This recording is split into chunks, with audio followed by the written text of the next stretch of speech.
Hi, besties. Welcome back to season 3 of Let's Get an Insight, where we talk about mental health, gossip, hot and trendy topics, and so much more. Before we get into this week's episode, I do want to talk to you guys about Anchor by Spotify. It's the easiest way to make a podcast with everything you need in one place. Anchor has tools that allow you to record and edit your podcast right from your phone or computer. When hosting on Anchor, you can distribute your podcast on listening platforms like Spotify, Apple Podcast, and more. It's everything you need to make a podcast in one place. And best of all, Anchor is free.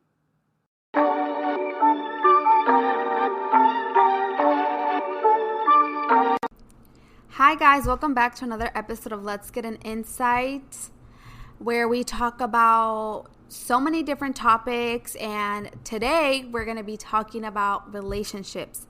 But most importantly, I think we're going to be talking about relationships in how long we should stick out a relationship or when to know that it's time to walk away. And the reason why I thought about this topic was because I came across a TikTok, which if you're not following the podcast TikTok, it is Let's Get an Insight.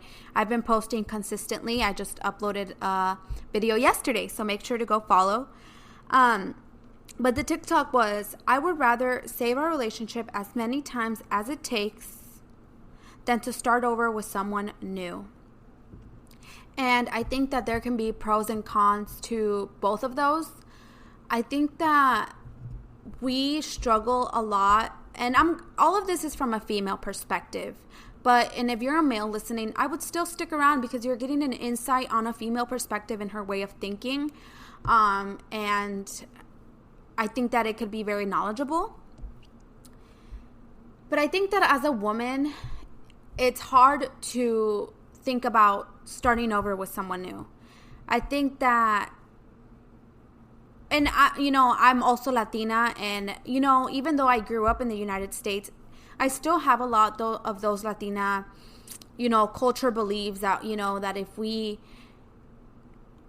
are, we start a relationship with someone, we have to be ride or dies. And it's a very toxic trait, honestly, because back in Mexico, I have, seen women, my aunts or relatives, or whatever, get cheated on, get, lied to, get, so many toxic situations, but they have this ride or die mentality that it doesn't matter what their significant other does to them, they will stick out this relationship no matter what.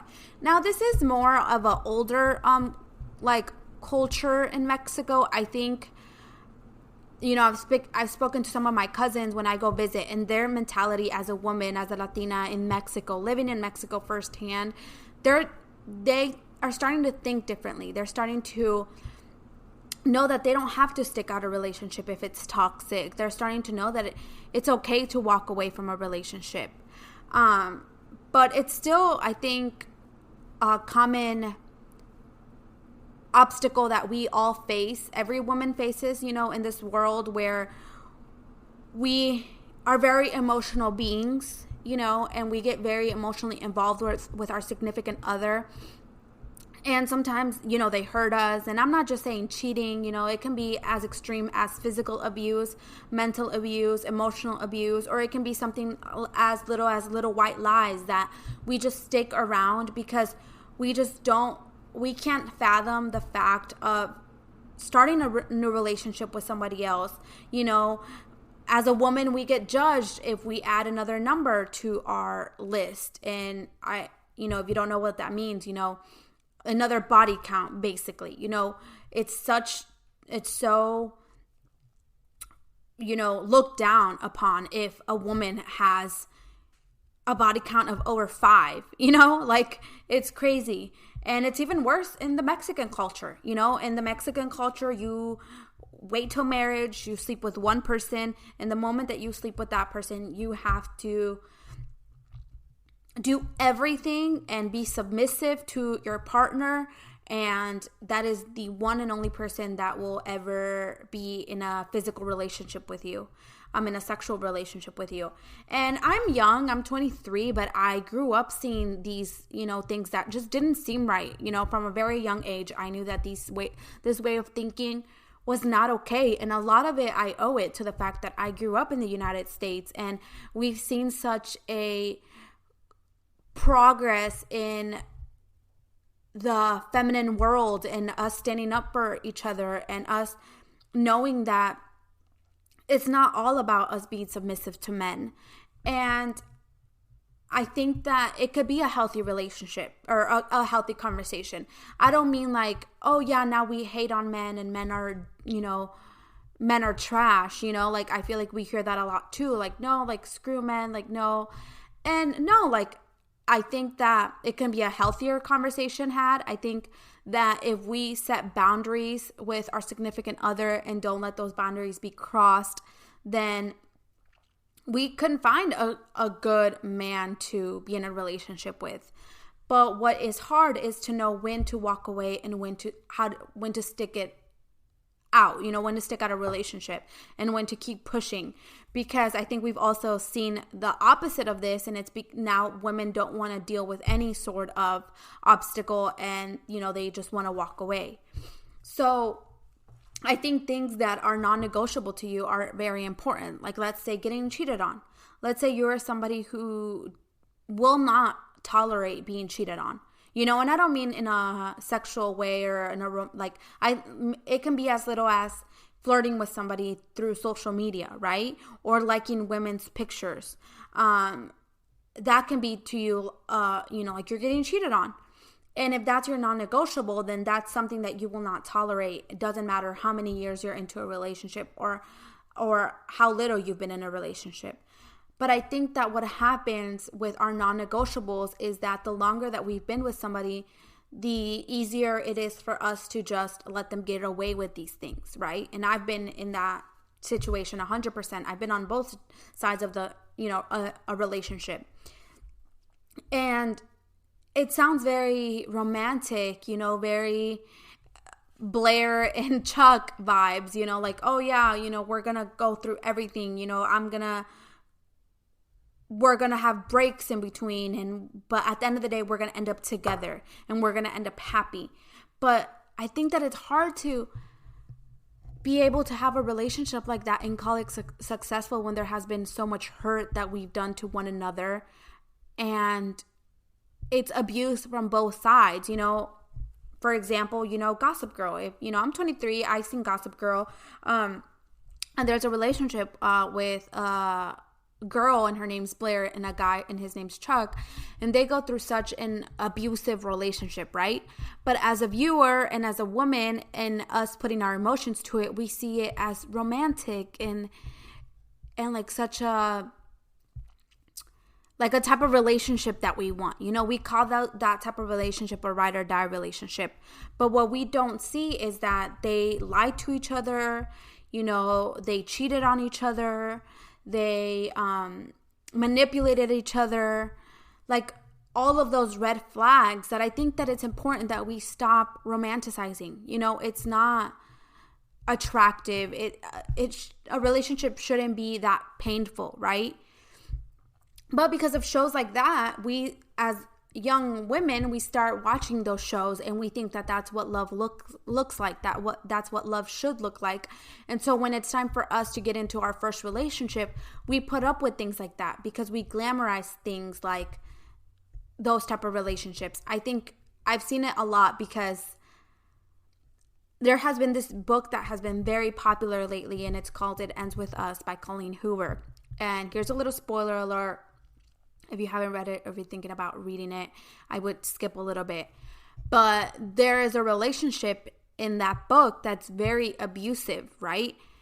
And I still see girls on social media say how they're team that person, team that toxic relationship, right? There's a woman and there's two different relationships. One happens to be really toxic, the other one does not.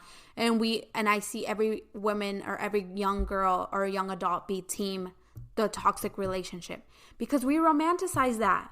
And it's such a toxic trait that we have. And I'm guilty because another example is Vampire Diaries. There's two relationships. There's a toxic one and then there's a non-toxic one, right? Well, they're both toxic, but a little less than the other, right? There's Conrad. There's Team Damon and Team Salvatore, or oh my God, I can't think of their names. Team Damon or Team Stefan. Team Damon is, the one that's very manipulative. He will lie to her. Maybe it's not cheating, but it is very toxic. And we're all Team Damon. It's very rare to see somebody that's Team Stefan. And Team Stefan is the sweet, the caring one, right? The one that won't lie to the love of his life. And I'm Team Damon. I'm that relationship that gives you a lot of adrenaline and a rush, and it's like a high. That's the relationship that we all romanticize as a woman. But when it comes to being in a relationship and we find ourselves in those similar type of situations where our significant other is getting lied on, or we're getting lied on by our significant other, or cheated on or manipulated, we don't see those as red flags because we've grown up watching those type of relationships. Even right now, I'm Hispanic and I'm watching a novela. If you don't know what a novela is, it's like a soap opera. I think that's what it's called. And there's a relationship and it's very toxic and they lie to each other. And now I remember watching that novela when I was very young, and I thought that it was so romantic and so sweet and so loving. And now as a 23-year-old, I'm like, wait, hold up. I'm like, I don't even find it cute that they end up together at the end of the show, because they shouldn't have. It was such a toxic relationship. But at 14, I thought that that's what love looked like. I thought that was, romantic. And we should be able to know the difference. Know that's a show, that's not what real love should look like. And I think that things that are non-negotiables for you before you go into a relationship, you should know that that's, like I said, a non-negotiable, that if it happens to you, you need to walk away no matter how hard it is. And I found myself in a similar situation where I don't know if I should walk away. I don't know if it's time for me to find someone new, right? At that time period. And I know that it was very obvious that I should have walked away. But it's so hard. It's so hard because you don't think that you can live without that person. You don't think that you will be complete without that person. You don't think that you'll find a person like that, right? Because I think that if it's not as toxic, like let's say it's just that they tell you little white lies, or there are certain values that they don't have that you find very important, but the rest of the relationship is very good, then you don't know if you're asking for too much or if you should walk away, because you know that those values are very important and you don't want to settle, right? I think one, for example, that I think that it's very common is a religious standpoint, right? Let's say you're a woman or you're a girl who wants somebody who's very religious, that is in your same religion. Like let's say you're a Christian, right? And let's say you want a man who's Christian, that goes to church every Sunday, that will read the Bible, and this is just an example. Like I think this is the one that's very common, or that I see that's very common, especially in a Mexican culture. But let's say you find a man, right? Let's say you find a man and you get into a relationship with him, and he tells you that he's not religious, but that he is open to maybe, starting, going to church because he knows that it's important to you, right? And he has everything you like. He checks every single box. He is caring, he's romantic, he's loyal, he's hardworking, like picture perfect.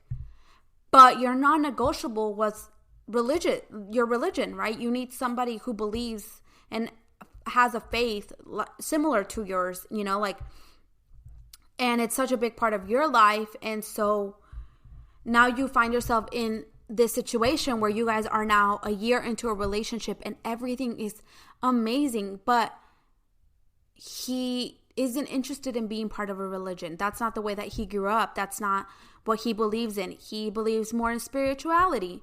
and, he doesn't really believe in God. And for you, that's unacceptable. So you find yourself waiting it out and sticking around. And you don't know if you should walk away, or you don't know if you should, stick around and, just try to ignore it as much as you can.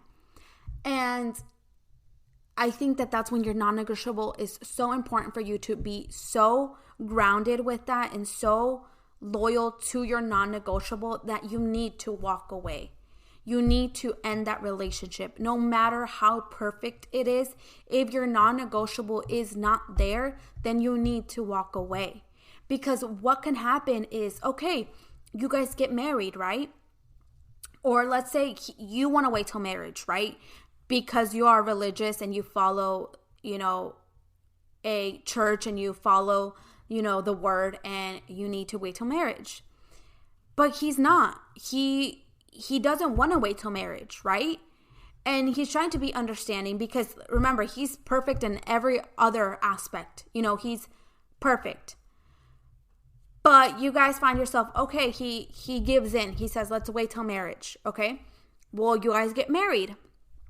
And you guys don't argue. The only thing you guys argue is about religion. And you end up having a child. And now it's time for you to introduce your child to a religion, right? You want your child to be involved in the church, and he doesn't. He doesn't want that. He wants your child to be involved more in spirituality. He wants your child to be, to start meditating, right? And these are where your non-negotiable is going to turn into a bigger problem. Because now this is all you guys can talk about. This is the only thing you guys will think about. On Sundays, he wants to go out and, go out for breakfast and go out and, go out shopping, and you can't because you want to go to church and you want him involved. And this is where your non-negotiable, these are where those problems come in. Versus if you walk away when you know that it's, early stages of a relationship, and you know that, yes, he's picture perfect and everything else, but your non-negotiable is not there, you walk away. And many people will say like, oh, well, you could have, you're asking for too much. Like, when are you going to find a man who has everything like he did? But you're like, yeah, well, he had everything but the one thing that mattered the most to me, which was my religion. This is a very strong situation, right? But it can be as little as, a similar age. Maybe that's your non-negotiable, is somebody who is, in the same age as you. Let's say 5, no more than 3 years under, no more than 3 years over. And because it's your non-negotiable, you will find problems in everything. Oh, he's not 21 yet, so we can't do fun things. So you find arguments in that because you want to go out and he can't. He can't be at clubs or bars past 11, It can be as little as that, or it can be as big as, like I said, as religion. I think that it's just important that if you know your non-negotiables, or you haven't thought about your non-negotiables, you need to think about them. And I think that that's where I'm at right now. I'm in a unique situation where I don't know if I want to be in a relationship. I don't know if I'm ready to just, give my all to someone. Because again, you have your non-negotiables, but your significant other should also have his non-negotiables, right? Because let's say his non-negotiable in this religion situation, when, like, if we go back to this, let's say his non-negotiable was, I don't know, let's say it could be, what's something that it could be that would fit into this scenario perfectly? Okay, let's say he doesn't want more than 2 kids, right? He doesn't want any more than 2 kids. And you guys are 2 kids in, and, you don't believe in birth control.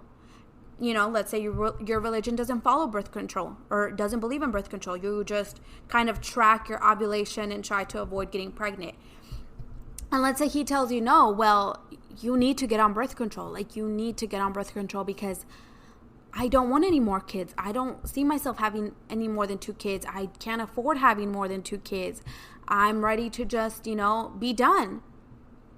Again, this is where your non-negotiable becomes an issue, because how are you going to explain to him to see your view, your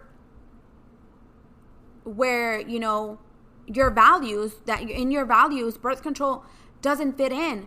But to him, it's like, it's science. Like, you need to get on birth control. Like, it's a non-negotiable for him. But your non-negotiable, they don't match up. There's no way you guys can work around that, right? And boom, you get pregnant. And now he's resentful towards you because he didn't want more than 2 kids. And now he's stressed out. Now he's putting in more hours at work. And now you guys are now in a tough situation where you guys aren't good. Even though he has all of these other perfect qualities, you have brought out a very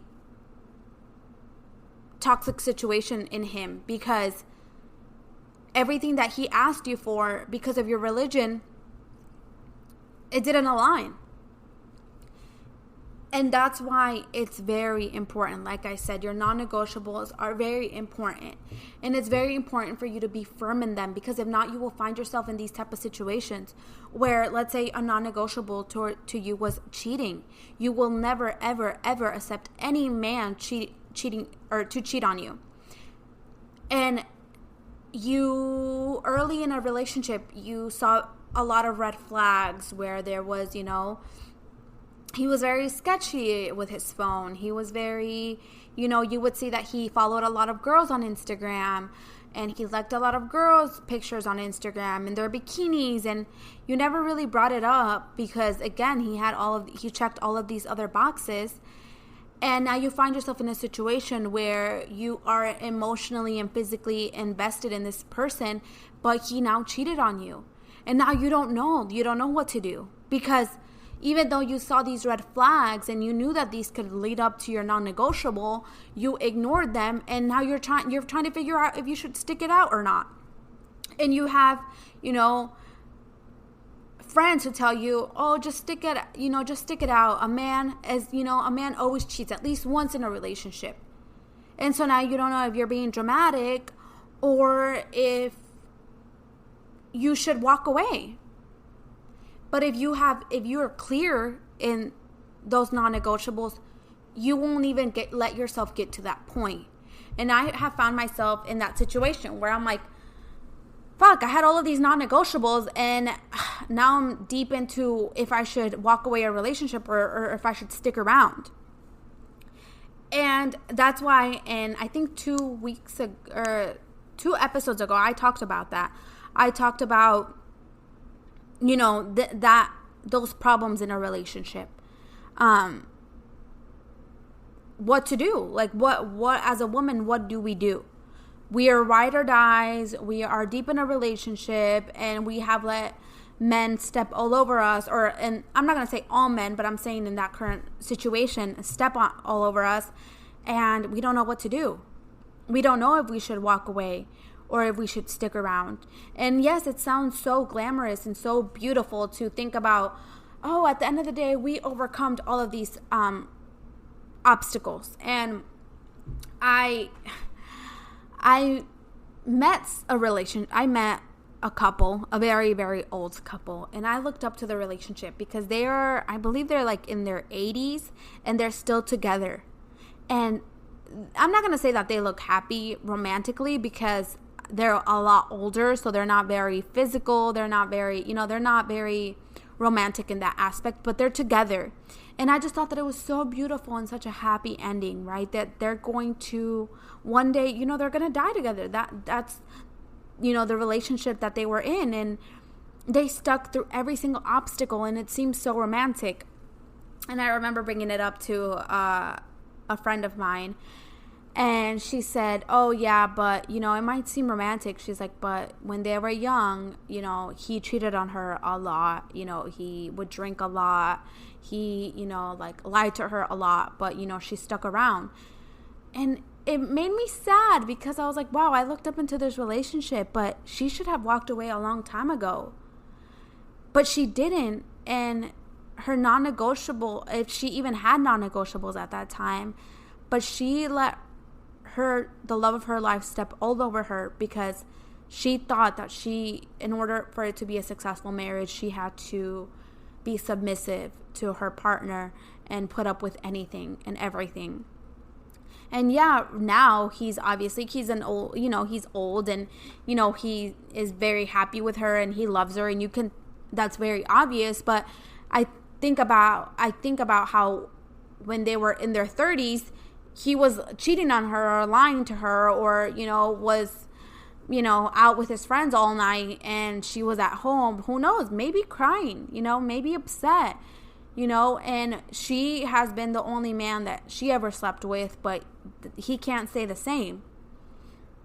And to me, it doesn't seem romantic anymore. I look at that relationship completely differently. I do admire them. I admire because they were resilient and they pushed through everything, but it was definitely through things that they shouldn't have been together. That should have looked completely different, and it's sad. But now that I'm 23 and I know all of these things and I'm knowledgeable to all of these things, I'm very aware of who I get in a relationship with.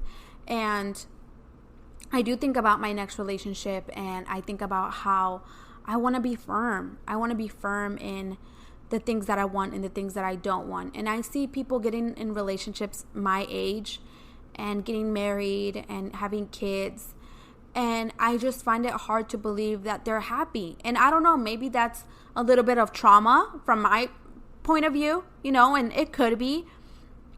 But because I analyze all of these relationships, I just find it hard because these are people that I used to know. These are people that I knew at some point.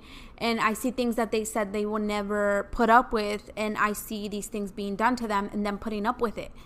And as a woman, it's sad. And I just, I want to encourage you, if you're a woman listening to this, if you're a young woman, if you're a young girl, to start thinking about these things, to know and to be able to pick up on red flags early in the talking stages, and walk away if you see these red flags before you even spend time, before you even get invested emotionally, physically into these relationships. Walk away, and don't ever let somebody tell you that you're asking for too much, that you're too high maintenance, that you'll never find that, because then we devalue ourselves as women. We put up with things because we think that that's all we deserve. But we're women who bring life into this world. We deserve so much more than what we currently have. And if you find yourself in a hard relationship where you don't know if you should walk away, you don't know, and you feel down deep in your heart that you need to walk away, but you have 2 kids, you have 3, you have 4, or you financially depend on that person, walk away. It's never too late. It's never too late to find love. You are worthy of love. You are worthy of everything that you're asking for. But at the same time, be aware of your red flags. Be aware of what traumas you have and how you are participating in a relationship. Because if you're asking for a lot, that's because you give a lot. If you're asking for a valuable man, it's because you're a valuable woman. And it doesn't matter your past. It's never too late to grow up from your red flags or your toxic behaviors. It's never too late to grow from those and, learn and, let's say, how do I say this? Like, it's never too late to learn and be a better person and be a bigger person, right? Because I have been 50% of a toxic relationship, right? A past relationship of mine. I was 50% of that toxic relationship. If not, I would say, maybe 80% of that toxic relationship, because he just reacted to my reactions, right? But I had a lot of trauma. I had a lot of at-home trauma. I didn't see a successful marriage, a successful relationship with my dad and my mom. You know, I saw a very toxic relationship and I acted out on that toxic relationship with my relationships. But I took the time to grow. I took the time to see my red flags. I took the time to fix my red flags. And I have been a better girlfriend to my past or to my last relationship because I learned from the toxic one. So if you are in a toxic relationship, don't jump into another relationship. Figure out how you contributed into that relationship, how you played your part into that relationship, and how you can grow and learn to then be better in your next relationship. And most importantly, like I said, find your non-negotiable. Find it. And don't let anybody, and this doesn't have to be even just romantically. This can be towards your parents. This can be towards your friends. This can be towards your coworkers, towards, anybody in life. Anybody you have a relationship with, you need to have your non-negotiable. And it can look completely different than your romantic non-negotiable, right? Let's say my non-negotiable to my significant other is cheating.